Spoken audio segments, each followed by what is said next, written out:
안녕하십니까, 레피드입니다. 6월 17일 삼성전자 보도록 하겠습니다. 먼저 증시부터 보겠습니다.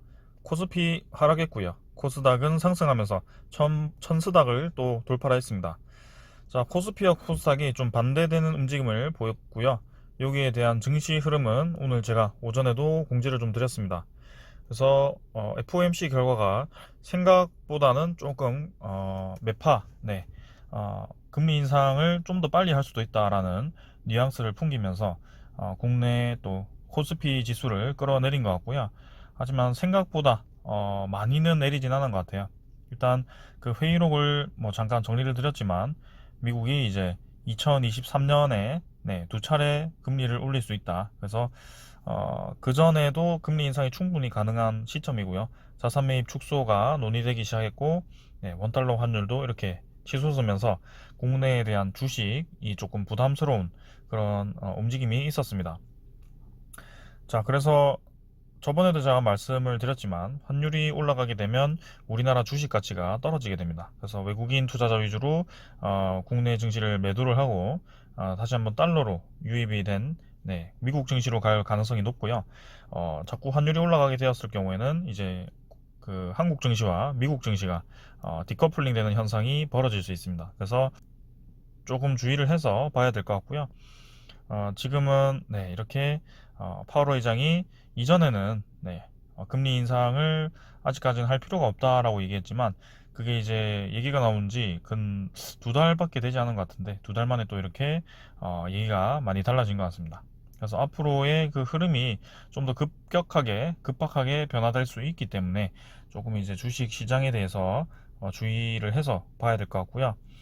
오늘 사실은 외국인 투자자보다는 기관 투자자가 좀 많이 매도를 하면서 코스피 지수를 좀 끌어내렸습니다. 하지만 장 후반으로 갈수록 계속 내리면서 아예 마지막까지 밀어붙인 게 아니고 마지막에는 조금씩 끌어올리면서 마무리를 했고 코스닥도 마찬가지로 오히려 상승을 하였습니다. 자, 환율은 좀 1% 이상 올랐지만 사실 부담스러운 수준까지 오르지는 않았고요. 이전에도 제가 한번 이 환율 차트를 보면서 말씀을 드렸지만 이 보통 장기적인 그 주식이 저점을 딛고 반등하기 시작할 때 이 초록색 선이죠. 네, 제가 241선을 설정을 해두었는데 이 241선을 넘어가기 시작할 때부터 조금 이제 장기적인 추세가 전환이 된다라고 얘기를 많이 합니다. 그래서 지금도 이제 환율이 바닥을 다진 지 꽤 오래되었고요. 사실 지금 당장 이렇게 치솟기보다는 좀 더 이제 횡보를 하다가 적절한 자리에서 이제 올라갈 가능성이 크고요. 올해 하반기쯤에는 환율이 좀 올라 있지 않을까라는 생각입니다. 그래서 내년에는 차분차분 올라가지고 1200원대로 진입이 가능할 수도 있습니다. 그래서 거기에 대해서 좀 유의를 하시고 봐야 될 것 같고요. 이제는 국내 증시가 마냥 올라가기는 조금 힘들 수도 있지만 저는 아직까지도 한 텀 더 남았다라고 생각을 하고요.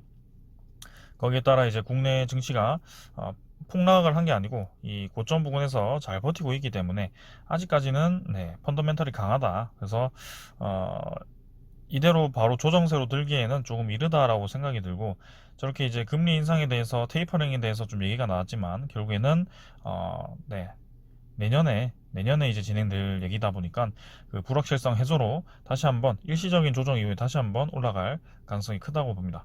그래서 오늘 좀 얘기가 길어졌는데요. 이 정도 그냥 간단하게만 보고 환율과 이제 미국 금리가 올라갔다. 그다음에 이 지수는 조금 내렸지만 크게 걱정할 정도로 내리진 않았고요. 자, 추후에 또 어떻게 흘러가는지 내일 한번 지켜보도록 하겠습니다. 이제 종목 보도록 할게요.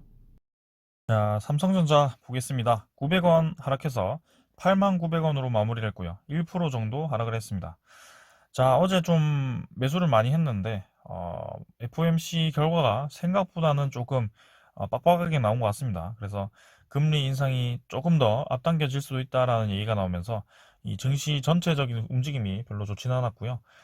그래도 그렇게 엄청나게 빡빡하게 타이트하게 진행을 한다고 했는데 이 정도 하락이면 저는 뭐 괜찮다라고 봅니다. 그래서 81,000원 라인을 뭐 100원 정도 깼지만 지금 시간에도 81,000원으로 다시 올렸고요. 매도 물량이 좀 많았음에도 불구하고 이 정도로 지켰다는 것은 충분히 삼성전자가 다시 한번 상방으로 치고 나갈 그런 자리를 만들었다라고 보여주고요. 매수 대기 금액이 오늘 뭐 요 정도 라인에서 계속 받쳐져 가지고 왔다 갔다 했습니다. 그래서 주가가 계속 멈춰 있는 모습이었고 좀 지겨우신 분들이 많았을 거라고 보지만 역시 이제 삼성전자는 지금 대세적인 흐름이 조금 상승으로 전환이 되고 있다라고 계속 말씀을 드리고 있습니다. 그래서 지금 차트부터 좀 보자면 21선까지 떨어졌지만 결국에는 이 정도 라인을 지키면서 횡보를 좀 했고요. 자, 약간 이제 세기형 출현 패턴이 좀 나오고 있습니다. 어떻게 보면 이제 하락 추세, 네, 하락에 대한 그 뭐라고 하죠? 추세선이 좀 그어지고 있다라고 보시는 분들도 있을 것 같아요. 근데 자, 봅시다 여기. 요 정도 꼭지점을 찍고 계속 떨어진다. 그래서 삼성전자는 이 하락 추세를 이겨내야지 올라갈 것이다라고 말씀을 하시는 분들도 있을 것 같긴 해요. 근데 자, 그렇다면 이제 여기서 상승이 좀 나야 될 것 같죠? 그러면 이렇게 이 추세선만 본다면 61선과 거의 비슷하게 이 하락 추세선이 좀 그어질 것 같고요.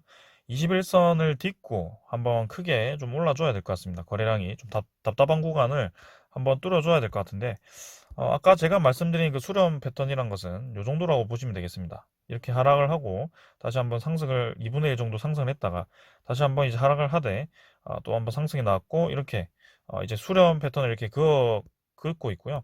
자, 보겠습니다. 그러면 뭐 삼성전자를 좀 차트로 얘기해서 좀 그렇지만 뭐 워낙 가치 투자를 하는 종목이기도 하고 장기로 보는 종목이라 이렇게 얘기하면 좀 그렇지만 뭐 이 정도 대충 그었습니다. 그래서 이 정도로 네 하시면 되겠습니다. 그래서 이 정도에서 정상적으로 지금 주가가 형성이 되고 있기 때문에 이 정도 네 8만 초반대 그 다음에 8만 1천 원 초반대 8만 후반대에서 뭐 8만 1천 원 초반대에서 주가를 좀 더 형성시키면서 횡보를 시킨다면 한번 분명히 61선을 강하게 뚫고 올라갈 가능성이 큽니다. 그때는 이 8만 원, 6천 원 정도, 8만 6천 원 정도까지는 한 번에 올라갈 가능성이 크다라고 보여지고요.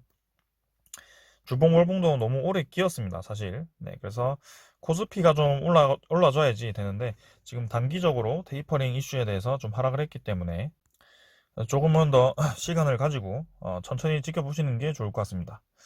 자, 오늘 이제 그래서 투자자 수급을 보시면 기관은 뭐 계속 매도하던 거 계속 매도를 했고요. 그다음 외국인이 어제 매수했던 양을 뭐 대부분 매도를 하긴 했습니다.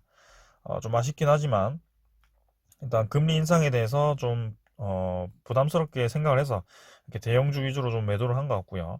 하지만 뭐 생각보다 이 양에 비해서 많이 내리진 않았다. 그래서 이 정도로 보시면 될 것 같고요. 차트는 뭐 크게 볼 건 없습니다. 이제 추세선 잘 모아지면서 지금 응집이 되고 있다라고 생각을 하시면 될 것 같고요. 그다음에 삼성전자의 이제 뭐 공매도 잔고, 네, 공매도 뭐 크게 이 종목은 공매도가 크게 중요한 게 아니라서요.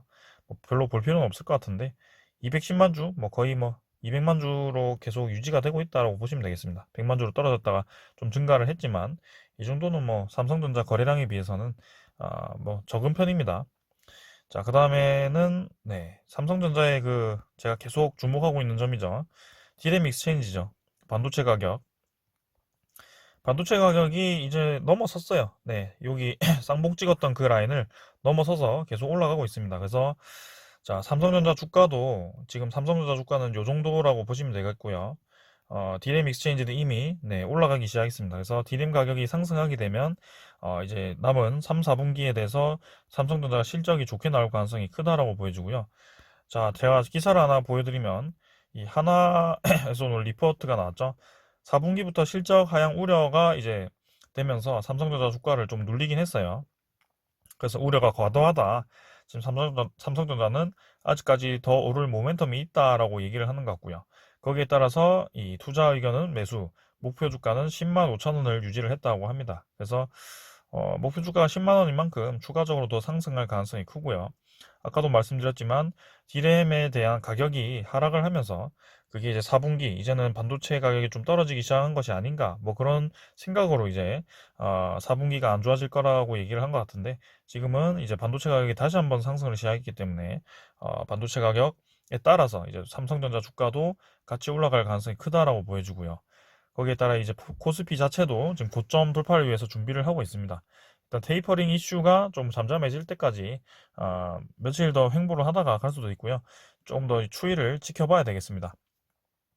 자, 그래서 이 기사를 계속 보면 이제 반도체 부문은 기대 이상의 가격 상승과 오스틴 공장의 회복으로 해서 영업이익이 6조 6천억 원을 나타낼 것이다. 그 다음에 IM 부분은 이렇게 코로나19 유행으로 스마트폰 판매량이 전분기 대비 이제 감소를 좀 했지만 제품 믹스 개선으로 인해서 양호한 수익성을 기록을 할 것이다. 그래서 메모리 가격이 4분기부터 하락할 것으로 보고 투자자들은 3분기 실적이 정점을 찍은 뒤에 하향 곡선을 그릴 것으로 우려를 하고 있는데 현재 이제 D램 공급사들이 서버 수요가 좋아져서 모바일향 생산 할당을 줄여가고 있고 응용 처별이죠. 응용 처별 재고가 여전히 낮은 수준에 머물고 있으며 이제 공급 과잉으로 전환될 가능성이 제한적이다. 그래서 4분기 메모리 가격도 양호한 수준에서 결정이 되겠다. 이렇게 얘기를 좀 하고 있습니다. 그래서 거기에 따라 이제 디램 가격도 다시 한번 상승을 진행을 하고 있고요. 이 디램 가격에 따라 삼성 주가가 움직이고 있기 때문에 좀 주목을 하시면 좋겠습니다. 자, 그러면서 1Z 나노 디램과 128 낸드 비중이 본격적으로 확대되면서 원가 개선이 이루어지고 있기 때문에 메모리 사업의 펀더멘탈은 매우 강하게 나타나고 있다. 그래서 하반기 어닝 모멘텀이 나타나고 4분기 메모리 가격 하락에 대한 우려가 해소되기 시작하면 주가는 재반등을 시작할 것이다. 이렇게 얘기가 나오고 있습니다. 자, 지금 이제 최근에 가장 주가가 핫했던 흠슬라 있죠. 그게 왜 그렇게 많이 올랐겠습니까? 이게 갑자기 코로나로부터 회복이 되면서 수요가 급증을 하게 되면서 어, 그 SCFI죠. 네, 해상 운임 지수가 급등을 하게 된 겁니다. 거기에 따라 실적이 증가하게 된 것이고요. 지금도 마찬가지입니다. 반도체 이 수급 수요가 굉장히 많이 늘어나고 있어요. 지금도. 그래서 서버 D램에 관련된 서버 수요가 또 늘어남에 따라서 추가적으로 지금 더 가격이 상승을 하고 있고 그에 맞게 삼성전자 실적도 3분기, 4분기에 계속 증가할 가능성이 큽니다. 그래서 지금 상황에서는 이제는 횡보도 좀 오래 했고 주가도 이제 수렴을 하고 있기 때문에 한번 시세를 줄 때가 되었다라고 보여지고요. 아까 차트를 보시면 알겠지만 이미 반도체 가격은 D램 가격은 전고점을 넘어섰습니다. 그래서 이 전고점이 어디죠? 9만 원대고요. 저는 최소 9만 원대까지는 단기적으로 좀 올라야 되겠다라고 보여집니다. 그래서 이 정도 뭐라고 하죠? 추세선이 모이는 이 지점에서 조만간 상승 곡선이 나올 가능성이 크다라고 보여지고 있고요. 조금만 길어봤자 이제 한 1주, 2주 정도가 아닐까라는 생각입니다. 그래서 조금만 더 참으시면 삼성전자가 올라갈 가능성이 크다라고 보여지고요. 그 이후에 9만 원을 돌파했을 경우에는 그 응집된 물량에 대해서 갑자기 뻥 튈 수도 있기 때문에 거기에 대해서 주목을 하면서 계속 삼성전자 리뷰를 해보도록 하겠습니다. 자, 10만 전자 머지않았습니다. 저는 이제 출발했다고 보여지고요. 사실 10만 전자 이후에 15만 전자 뭐 그렇게 가려면 조금은 무리가 있죠. 이미 지수가 많이 올랐기도 했고 내년부터는 이제 금리 인상이 진행되면서 주가 전체적으로 좀 약세를 띨 가능성이 있기 때문에 10만 전자 깔끔하게 찍고 좀 쉬어가는 그런 타이밍을 가져도 좋을 것 같네요. 그래서 삼성전자 많게는 이제 20% 수익 이상으로 좀 수익을 얻었으면 합니다. 자, 오늘은 이 정도로 하고 마치겠고요. 삼성전자는 꾸준히 관심을 가지고 리뷰를 하겠습니다. 자, 감사합니다.